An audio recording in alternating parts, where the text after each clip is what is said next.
Welcome to Take 5, your 5-minute inspirational message from Solid Rock Drogheda. Just before Christmas, Janice and I did something we haven't done in our entire married life.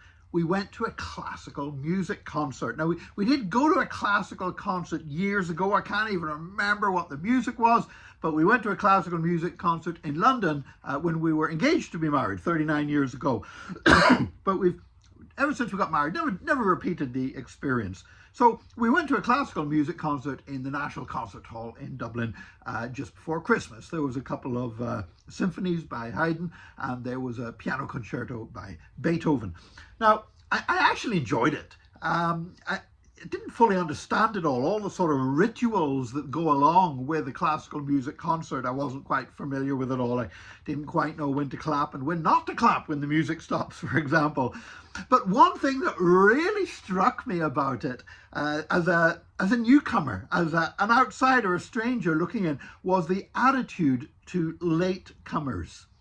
Because once it was time for the first symphony to start, they locked the doors.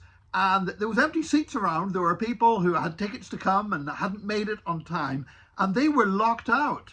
And they were not allowed to come into the concert hall until the first symphony had finished. Now, not just, there's different movements in the symphony and they pause and stop in between, but still nobody was allowed in. The doors were kept locked until the first symphony had finished, which was about 45 minutes into the evening. People had been waiting outside, and then after the first symphony, before the piano concerto, they opened the doors and let people in.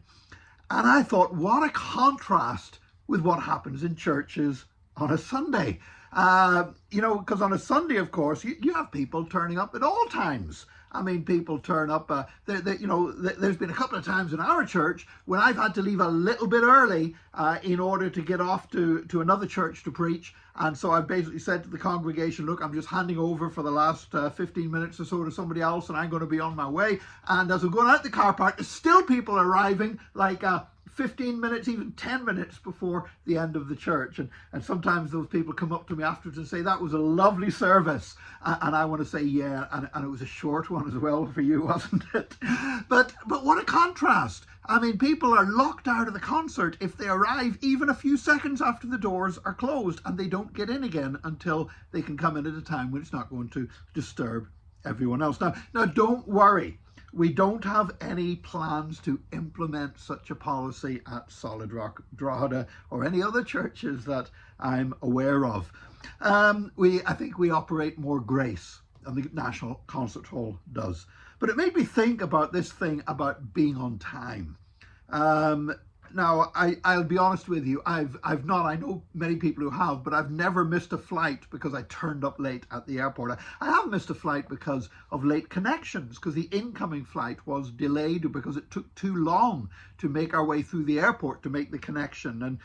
But some people, they turn up late and miss their flights. My wife and I, Janice, we like to take cruises when we can afford it. Basically, we love cruising, and when you're at a cruise port and the boat is stopped there during the day and it's about to leave before going on to the next port, there's always what you call pier runners.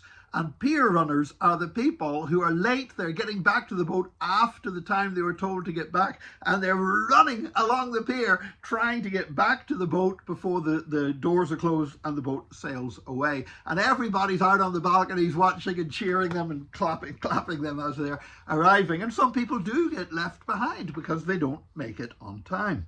And of course, with Noah's Ark, there were people who, maybe given more time, would have made a decision to seek salvation from the flood, but they left it too late. And of course, when it comes to the return of Christ,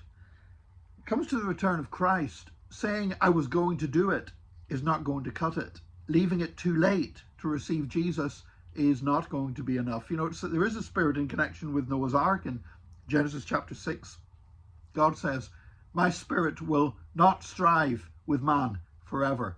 The salvation in the ark was by grace. Noah found grace in the eyes of the Lord. But there's a time whenever grace, you need to act within a certain time. And I would just say today, don't wait. If you haven't received Jesus as your Savior, Don't wait. Don't delay. If you have friends, loved ones who have not yet received Jesus, don't just assume it'll happen one day. Share Jesus with them, because there is a time when it will be too late and the door will be closed. And we want to make sure that we're in that number when the saints go marching in. God bless you today. Join us again tomorrow for another Take 5, your 5-minute inspirational message from Solid Rock Drogheda.